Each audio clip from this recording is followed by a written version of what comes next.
Good morning, dear children. Before beginning with today's topic, just a quick revision of what we've already covered under planning.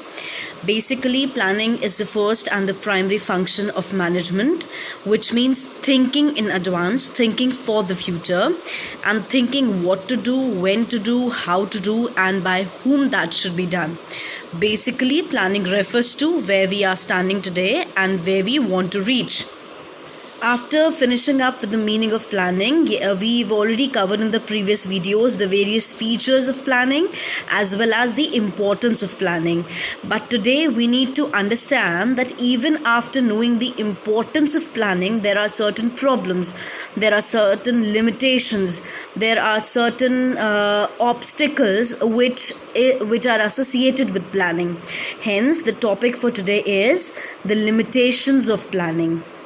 Yes, so the first limitation of planning is that planning leads to rigidity.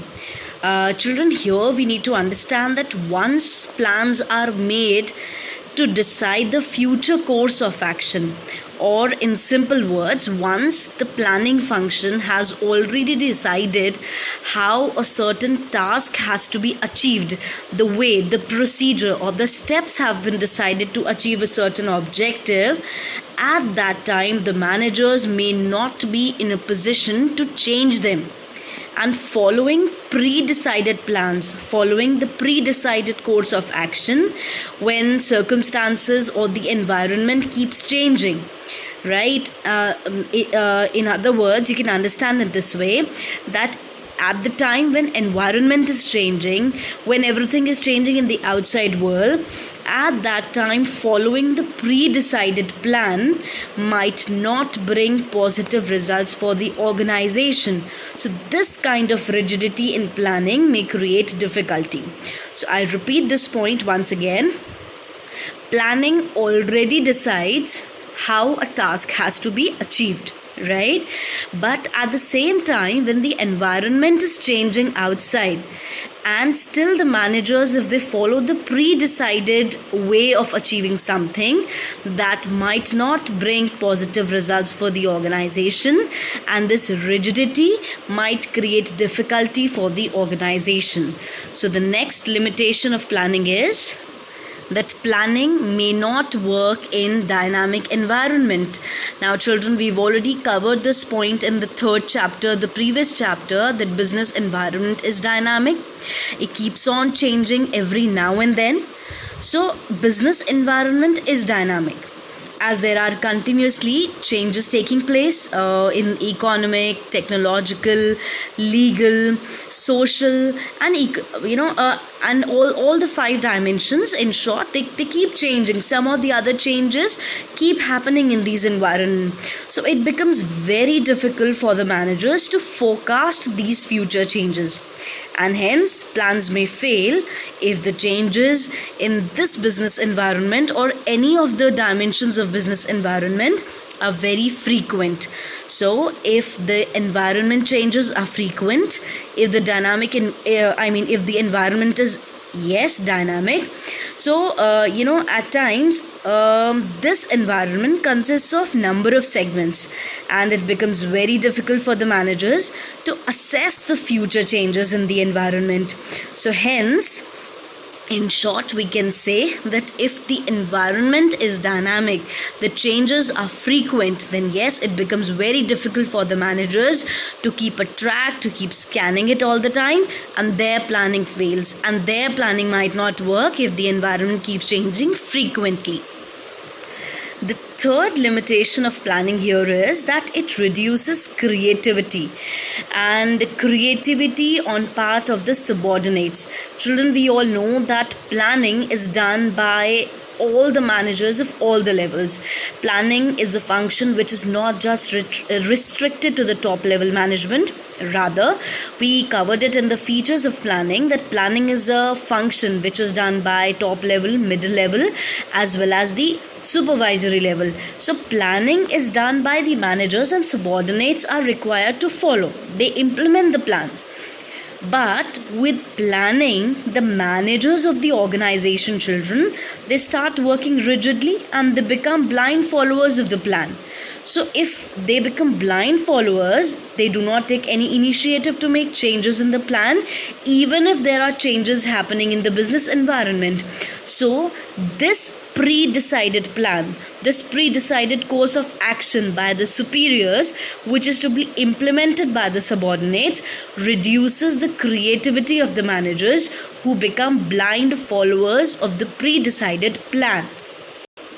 The next limitation of planning is that it involves huge cost.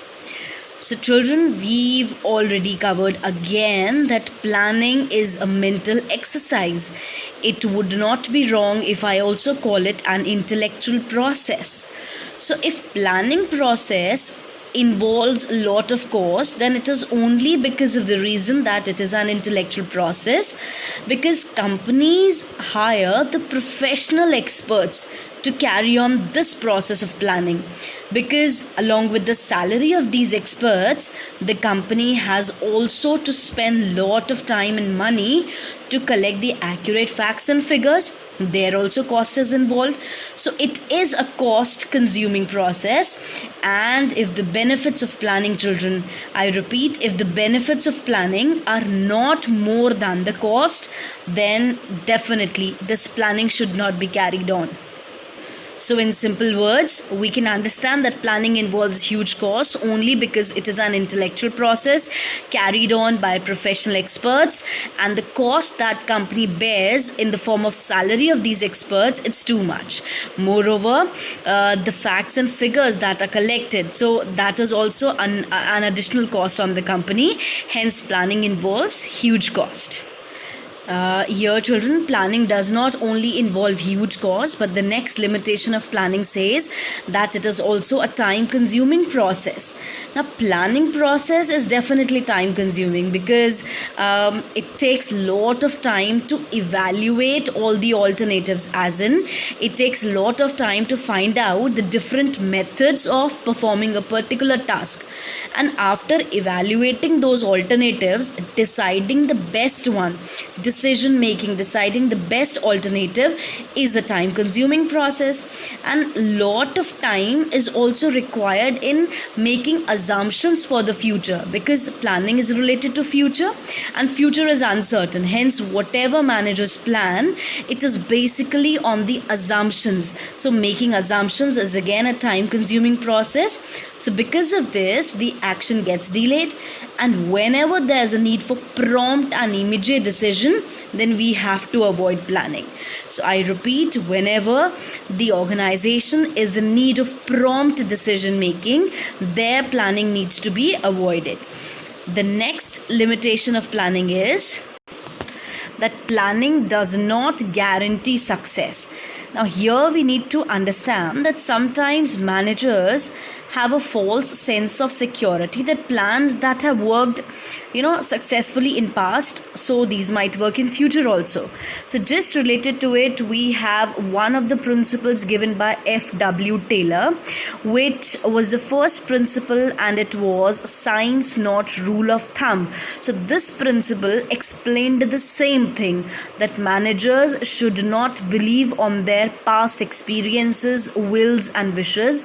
Rather, their decisions should be scientific decisions which should be based on present facts and figures. So there is a tendency in managers to rely on pre-tested plans. So it is not true, children, that if a plan has worked successfully in past, so it will also give you success in future. Right? So here we need to understand that planning only provides a base for analyzing future. It is not a solution for the future course of action.